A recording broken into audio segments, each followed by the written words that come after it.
កាលពីព្រេងនាយមានសេដ្ឋីម្នាក់នៅនគរមួយជាមនុស្សឥតកូនបាននាំប្រពន្ធទៅបានសុំកូននៅដើមជ្រៃមួយក្រោយពីបានមកប្រពន្ធមានកូន12នាក់សុទ្ធតែស្រី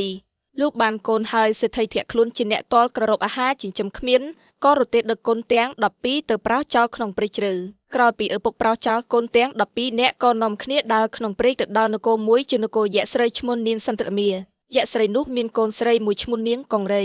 នាងសន្តិមេបានឃើញនាងទាំង12ក៏តំណែងខ្លួនជាមនុស្សស្រីនាំយកនាងទាំងនោះទៅទុកប្រាសាទរបស់ខ្លួនឲ្យបម្រើនាងកង្រីជាកូនកាលនាងទាំង12ដឹងថានគរនោះជានគរយក្សនាងសន្តិមេជាយក្ខិនីហើយក៏នាំគ្នារត់ចេញនាងសន្តិមេតាមរកទៅឃើញនាងទាំង12បានជាមហេសីព្រះបាទរត់សិតនៅនគរមនុស្សក៏តំណែងខ្លួនជាស្រីក្រមុំបានធ្វើជាមហេសីព្រះបាទរត់សិតនោះដែរហើយនាងសន្តិមេពុទ្ធធ្វើជាឈឺធ្ងន់យឺយងពេកឲ្យទួលព្រះបាទរត់សិតឲ្យឆ្កៀភ្នែកនាងទាំង12យកមកធ្វើជាថ្នាំព្យាបាលរកខ្លួននិងឲ្យយកនាង12ដែលមានកកគ្រប់គ្នាទៅទុកក្នុងលំដៅមួយជាមួយគ្នាបង្អត់អាហារហើយឲ្យយកក្របភ្នែកនាងទាំង12ទៅទុកក្នុងឃ្លាំងឯនគររបស់ខ្លួនឲ្យនាងកងរីជាកូនខ្លួនថែរក្សាបណ្ដានាងទាំង12នោះនាងបង11នាក់ត្រូវគេឆ្កៀលភ្នែកទាំងសងខាងឯនាងពើត្រូវគេឆ្កៀលភ្នែកតែម្ខាងដោយមកពីជាតិមុននាងពើឆ្កៀលភ្នែកត្រីម្ខាងដែរនាងទាំង12ដែលមានកូននោះនាងពើមានព្រះពុទ្ធិសត្វមកចាប់ផ្ទៃ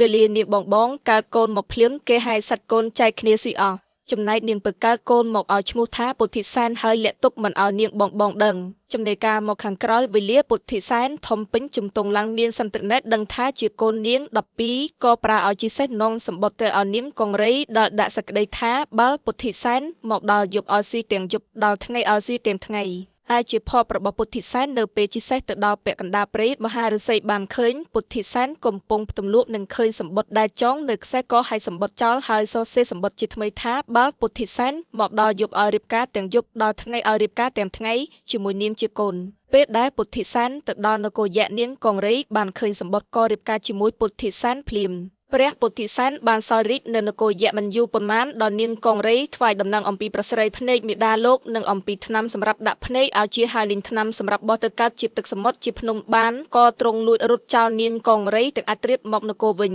នាងកង្រីតាមមកព្រះពុទ្ធិសែនបោះថ្នាំឲ្យកើតជាទឹកសមុទ្រខាងភ្លឺនាងកង្រីក៏យំសោកស្លាប់ខ្លួននៅកណ្ដាលព្រៃហើយព្រះពុទ្ធិសែនមកដល់នគរវិញដោយសុវត្ថិភាពទ្រង់ដាក់ថ្នាំភ្នែកមេដានិងមេដាធំទាំងអស់ឲ្យជាឡាមហើយទ្រង់សម្លាប់នាងសន្តិមេទៅទ្រង់បាយសន្និជំនួសព្រះបិតាជាសុខសង្សានរហូតដល់ទ្រង់ព្រះទីវង្គត